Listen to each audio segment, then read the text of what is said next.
இடம் பொருள் நேயர்களுக்கு வணக்கம். பனிவிலும் மலரணும் சீரியலோட பிப்ரவரி 6 நாளைக்கு எபிசோட் எப்படி இருக்க போகுது அப்படிங்கிறது தான் ஒரு அனலைஸா இந்த வீடியோவில் பார்க்க போகிறோம்ப்பா. ஸோ இன்னைக்கு எபிசோட் எங்கே முடிஞ்சிருது அப்படின்னு பார்த்தோம்னா, அன்பு கொடுத்த ஐடியா வந்து நல்லா இருந்தாலும் வந்து தாத்தாவுக்கே வந்து ஒரு டவுட்டு. ஏன் அப்படின்னு பார்த்தோம்னா, ரூ. 1,00,00,000 கிட்ட செலவாகும். இப்போ அதை செலவு பண்ண முடியாது. ஸோ நம்ம வந்து அதை வந்து ஒரு வாக்குறுதியா வந்து குடுத்துட்டோம்னா வந்து, எலக்ஷனுக்கு அப்புறம் வந்து செஞ்சிரலாம் அப்படிங்கிற மாரி தான் சொல்லியிருக்கிறாங்க. இது வந்து தாத்தாவுக்கும் ஓகே.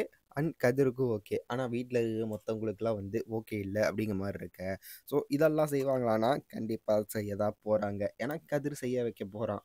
அப்படி செஞ்சா தான் வந்து இந்த கதை அடுத்த கட்டத்துக்கு மூவ் ஆகும் அப்படிங்கிற மாரி இருக்குது. ஏன் அப்படின்னு பார்த்தோம்னா, இவ சொல்றதெல்லாம் வந்து கதிர் கேட்கறான், கதிர் செய்யறான் அப்படிங்கிற மாரி வந்து ஒரு சிச்சுவேஷன் அமைக்கணும். அதுக்காக இது வந்து ஒரு முக்கிய புள்ளியா இருக்கும். அது மட்டும் இல்லாம, இவ சொன்னது செஞ்சுட்டா அப்படிங்கிறதா வந்து அதாவது எலக்ஷன் முடிஞ்சதுக்கப்புறம் வந்து இவங்க சொன்னதெல்லாம் வந்து செஞ்சு, அந்த பதவிய வாங்கிட்டாங்க அப்படின்னா வந்து, அது இன்னும் வந்து ஷாக்கிங்கா இருக்கும். வீட்ல இருக்கிற 2 பேருக்கு, 3 பேருக்குன்னு கூட சொல்லலாம்.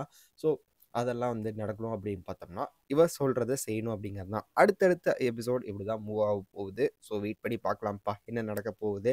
இதுல கதிர் மாட்டுவான் அப்படிங்கிறது தான். இதுக்காக இத அவட்ட சொன்னேன் அப்படின்னு பிரச்சனை வந்துச்சுல்ல, அத வந்து செய்ய போறேன்ட்டு வாக்குறுதி குடுக்குற வரையிலும் வந்து அவன் வந்து செய்ய போறான் அப்படின்னு மாரி எனக்கு தோணுது. நீங்க என்ன நினைக்கிறீங்க? அப்படிங்கிறத கமெண்ட்ல சொல்லுங்க. இந்த வீடியோ பிடிச்சிருந்தா லைக் பண்ணிட்டு மறக்காம சப்ஸ்கிரைப் பண்ணிருங்க. அப்பதான் நாங்க போற வீடியோஸ் உங்களுக்கு ரெகுலரா வரும்.